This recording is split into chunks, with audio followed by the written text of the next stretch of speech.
అదే RTV app వార్తల్ని క్షణాల్లో చదివే అవకాశం ఉంటుంది. ఒక న్యూస్ పేపర్, ఒక టెలివిజన్ ఛానల్ మీ చేతుల్లో ఎప్పుడూ ఉంటాయి. మిత్రులకు, ఎలక్ట్రానిక్ మీడియా వారికి, ప్రింట్ మీడియా వారికి republic party of India Athawale జాతీయ కార్యదర్శి పేరం శివనాగేశ్వర గౌడ్, మరి నా యొక్క మిత్రులు రాష్ట్ర వర్కింగ్ కమిటీ అధ్యక్షులు రామశెట్టి రమేష్ నాయుడు గారు, అట్లాగే ఆంధ్రప్రదేశ్ కార్యదర్శి గోపి గారు, గన్నవరం ఇన్ఛార్జి జనార్దన్ గారు, అట్లాగే గుడివాడ కృష్ణా జిల్లా అధ్యక్షులు సజిత్ గారు, రీసెంట్గా అధికార ప్రతినిధిగా ఈరోజు నామినేట్ చేశాను మల్లాది ప్రసాద్ గారు, అట్లాగే వెంకయ్య గారు, మీ అందరూ కూడా ఈ పార్టీలో ఒక కమిటీలాగా నిర్ణయించి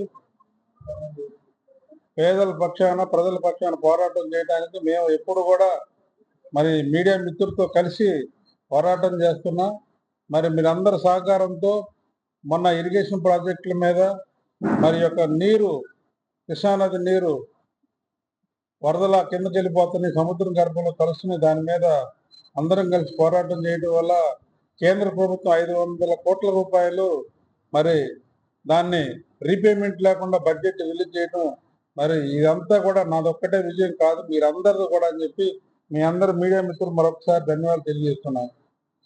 మరి అదేవిధంగా మరి మీరందరూ తెలుసు, నేను రిపబ్లిక్ పార్టీ ఆఫ్ ఇండియా నుంచి గత 10 సంవత్సరాల నుంచి సేవ చేస్తున్నాను.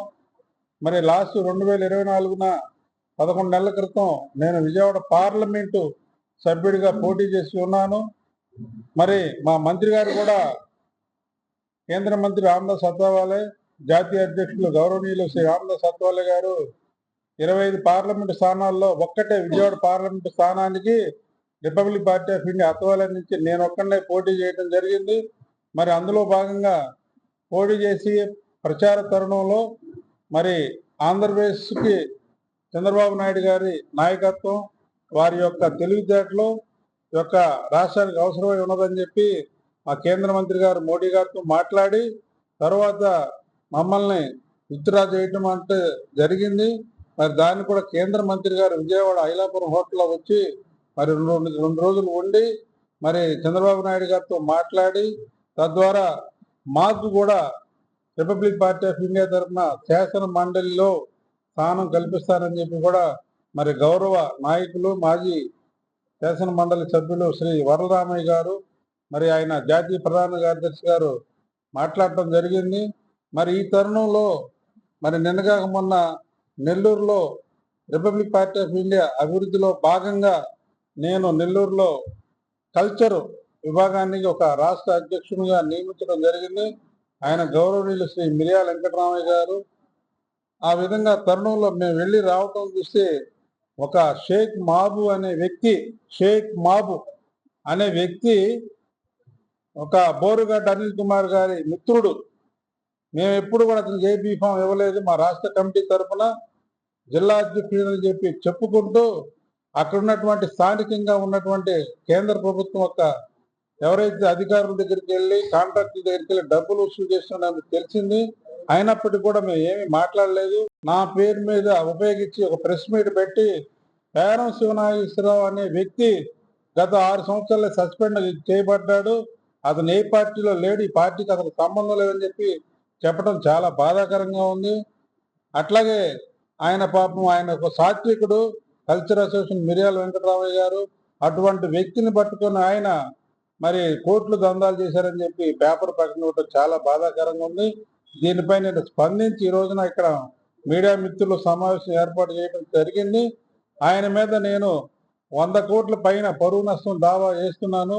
ఎక్కడా కానీ ఎప్పుడు కానీ నేను ఎవరి దగ్గర కూడా ఎటువంటి కూడా దందాలు చేసినటువంటి రుజువులు లేవు, ఎప్పుడు కూడా చేయలేదు, నాకు అవసరం కూడా లేదు. నా ఆస్తి చాలా చాలా ఉన్నది కూడా, ఎప్పుడు కూడా ఎవరికి నేను చెప్పలేదు.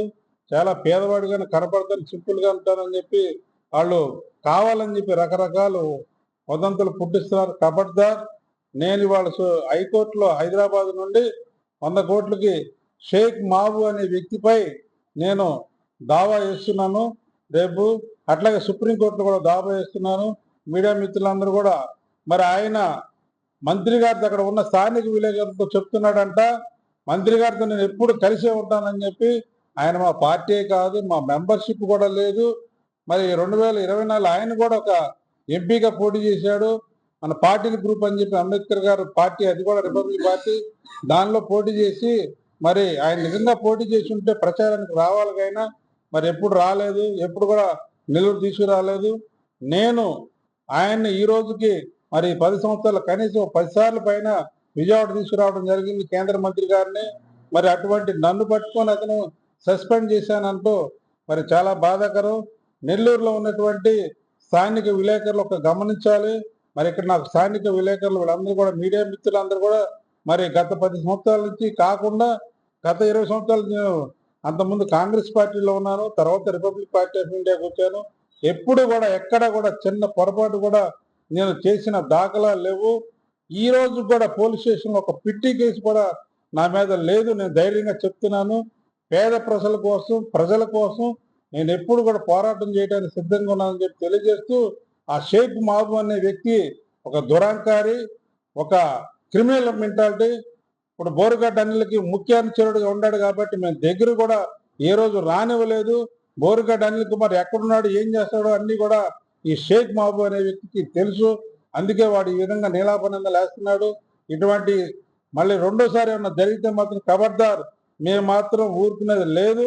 ఇప్పటికే 100 కోట్ల పైన తనపై నేను దావా వేయటం జరిగింది. అవి రేపు 2-3 రోజుల్లో కోర్టు నుంచి కూడా అతనికి అపీల్ వచ్చేస్తుంది. తద్వారా అతను కోర్టు సమాధానం చెప్పాల్సి వస్తుంది. మీడియా మిత్రులు కూడా దీనిపై స్పందించాలని చెప్పి మరొకసారి మీ అందరికీ ధన్యవాదాలు తెలియజేస్తూ, మరి మీడియా మిత్రులు ఇచ్చిన సహాయ సహకారాలతో ఈ రోజు నేను ఈ స్థానంలో ఉన్నానని చెప్పి మీకు ఎప్పుడు కూడా నేను రుణపడి ఉంటానని చెప్పి మీడియా మిత్రులు మరొకసారి ధన్యవాదాలు తెలియజేస్తూ, జై భీమ్, జై భారత్. మరిన్ని వీడియోస్ కోసం ఛానల్ ని సబ్స్క్రైబ్ చేయండి. లేటెస్ట్ అప్డేట్స్ కోసం వాట్సాప్ ఛానల్ ని ఫాలో అవ్వండి. ఆ లింక్ డిస్క్రిప్షన్ లో ఉంది.